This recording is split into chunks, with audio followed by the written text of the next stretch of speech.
जय श्री कृष्णा। आइए सुनते हैं कार्तिक मास में सुनी जाने वाली ब्राह्मण और ब्राह्मणी की यह कहानी। एक ब्राह्मण और ब्राह्मणी थे। वो 7 कोस दूर गंगा यमुना स्नान करने जाते थे। रोज इतनी दूर आने जाने से ब्राह्मणी थक जाती थी। एक दिन ब्राह्मणी कहती है कि कोई बेटा होता तो बहू आ जाती। घर वापिस आने पर खाना बना हुआ तो मिलता, कपड़े धुले मिलते। ब्राह्मण कहता है कि तूने भली बात बताई, चल मैं तेरे लिए बहू ला ही देता हूँ। ब्राह्मण फिर बोला कि एक पोटली में थोड़ा सा आटा बांध दे, उसमें थोड़ी सी मोहर असरफी डाल दे। उसने पोटली बांध दी और ब्राह्मण पोटली लेकर चल दिया।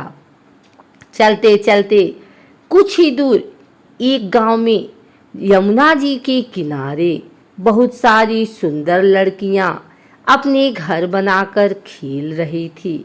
उनमें से एक लड़की बोलती है कि मैं तो अपना घर नहीं बिगाड़ूंगी, मुझे तो रहने के लिए एक घर चाहिए। उसकी बात सुन ब्राह्मण के मन पर वही लड़की छा गई और मन ही मन सोचने लगा कि बहू बनाने के लिए यही लड़की ठीक रहेगी। जब वह लड़की जाने लगी तो ब्राह्मण भी उसके पीछे चला और जब वह लड़की अपने घर पहुंचती है तब बूढ़ा ब्राह्मण बोला, बेटी कार्तिक का महीना है, मैं किसी के यहाँ खाना नहीं खाता। तुम अपनी माँ से पूछो कि मेरा आटा छानकर 4 रोटी बना देगी क्या। यदि वह मेरा आटा छानकर रोटी बनाएंगी तभी मैं खाऊंगा। लड़की अपनी माँ को सारी बात बताती है। माँ कहती है कि बेटी बाबा से कह दे कि रोटी में 4 रोटी वह भी खा लेंगे। लेकिन लड़की कहती है कि नहीं माँ, बाबा ने कहा है कि मेरा आटा छान कर बनाओगी तभी वह खाएंगे। तब उसकी माँ कहती है कि ठीक है, जा बाबा से कह दे कि अपना आटा दे दें। उसने आटा छाना तो उसमें से मोहर असरफी निकलती है। वह सोचती है कि जिसके आटे में इतनी मोहर असरफी है उसके घर न जाने कितनी होगी। जब ब्राह्मण रोटी खाने बैठा तो लड़की की माँ बोली, बाबा तुम लड़के की सगाई करने जा रहे हो। बाबा बोला कि मेरा लड़का तो काशी बनारस पढ़ने गया हुआ है, लेकिन अगर तुम कहो तो मैं खंड कटोरी से तेरी लड़की को ब्याह कर साथ ले जाऊं। लड़की की माँ बोली, ठीक है बाबा, और वह ब्याह कर लाया। घर आकर बोला, रामू की माँ दरवाजा खोल कर देख, मैं तेरे लिए बहू लेकर आया हूँ। आकर बहू का स्वागत सत्कार कर। ब्राह्मणी बोली, दुनिया ताने मारती थी, अब तू भी मार ले। हमारे तो 7 जन तक कोई बेटा बेटी नहीं है तो बहू कहाँ से आएगी। ब्राह्मण बोला, ना तू दरवाजा तो खोल। ब्राह्मणी ने दरवाजा खोला तो सामने बहू खड़ी देखी। तब वह आदर सत्कार से बहू को अंदर ले गई। अब जब ब्राह्मण ब्राह्मणी नहाने जाते तो बहू घर का सारा काम करके रखती, खाना बनाती और सास ससुर के कपड़े धोती और रात में उनके पैर दबाती। इस तरह से काफी समय बीत जाता है। सास बहू को सीख देती है कि बहू चूल्हे की आग ना बुझने देना और मटके का पानी खत्म ना होने देना। एक दिन चूल्हे की आग बुझ गई।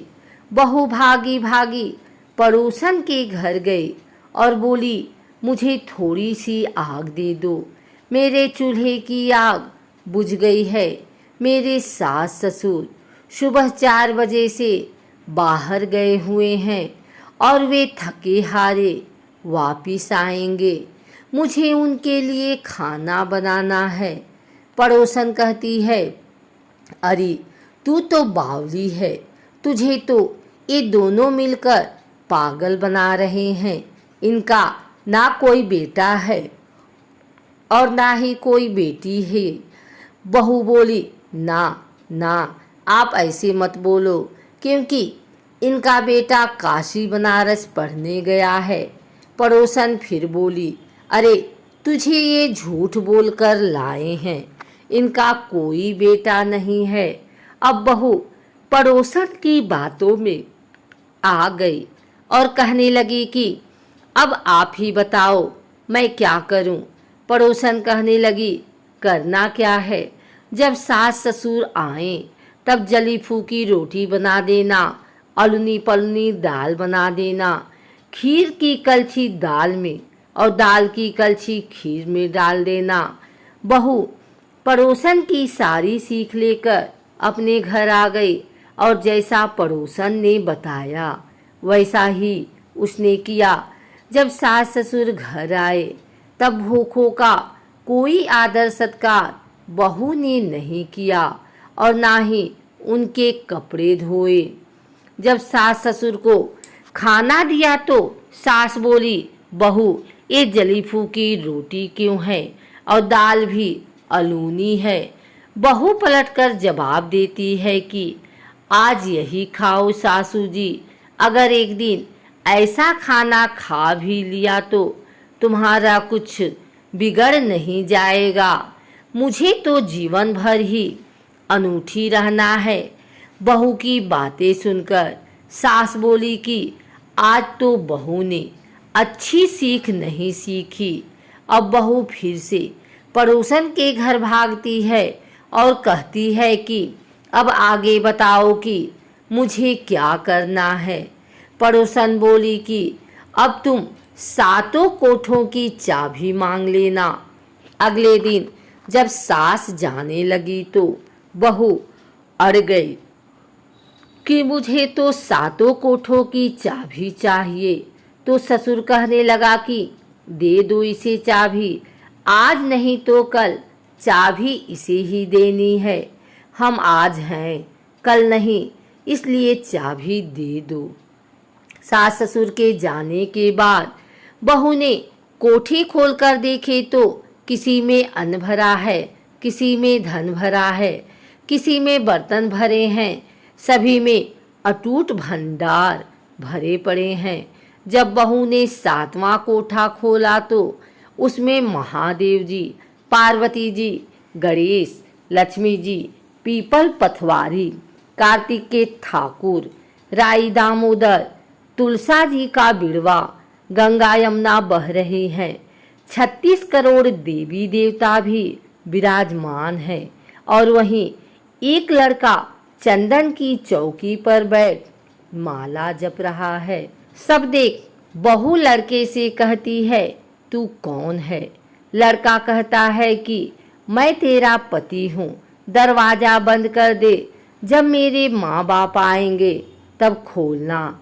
सारा नज़ारा देखकर बहू बहुत खुश हुई और नाचती फिरने लगी।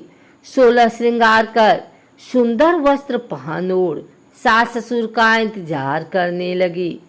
उनके लिए 36 प्रकार के पकवान बनाकर रखे। सास ससुर जब वापिस आए तब उसने उनका बहुत आदर सत्कार किया, उनके कपड़े धोए, उनके पैर दबाए। बहू सास के पैर दबाते कहने लगी कि माँ जी, आप इतनी दूर 12 कोस यात्रा करके गंगा यमुना का स्नान करने जाती हैं, थक जाती हो तो तुम घर में स्नान क्यों नहीं करती हो? बहू की बात सुन सास कहने लगी कि भला गंगा यमुना भी घर में बहा करती हैं क्या? बहू बोली, हाँ माँ जी, बहती हैं। चलो मैं आपको दिखाती हूँ। उसने 7वां कोठा खोलकर दिखाया तो उसमें गणेश लक्ष्मी, महादेव पार्वती, पीपल पथवारी माता लहरा रही हैं, तुलसा जी लहरा रही हैं, कार्तिक के ठाकुर राई दामोदर, गंगा यमुना बह रही हैं, 36 करोड़ देवी देवता विराजमान हैं और वहीं तिलक लगाए चंदन की चौकी पर एक लड़का माला जप कर रहा है। माँ ने कहा कि तू कौन है? लड़का बोला, माँ मैं तेरा बेटा हूँ। बुढ़िया फिर बोली, तू कहाँ से आया है? लड़के ने कहा कि मुझे कार्तिक देवता ने भेजा है। बुढ़िया कहती है कि बेटा ये दुनिया कैसे मानेगी, कैसे जानेगा मेरा घर का धनी, क्या जानेगी देवरानी जेठानी, क्या जानेंगे मेरा अगल बगल पड़ोस के, तू मेरा बेटा है। बुढ़िया ने विद्यमान पंडितों से सलाह ली तो वह बोले, इस बार बहू बेटा साथ खड़े हो जाएं और उस पार बुढ़िया खड़ी हो जाए। बुढ़िया ने चाम चमड़ा की अंगिया ब्लाउज पहनी हो, छाती में से दूध की धार निकले, बेटे की दाढ़ी मूछ भीगे, पवन पानी से गठजोड़ा बंधे तो जब जाने कि यह बुढ़िया का ही बेटा है, उसने ऐसा ही किया है। चाम की अंगियां फट गई, छाती में से दूध की धार निकली, बेटे की दाढ़ी मूछ भीग गई, पवन पानी से बहू बेटे का गठजोड़ बंध गया।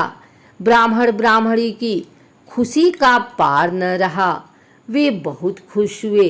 हे कार्तिक के ठाकुर राई दामोदर भगवान ने जैसे बहू बेटा उसको दिए वैसे सभी को देना।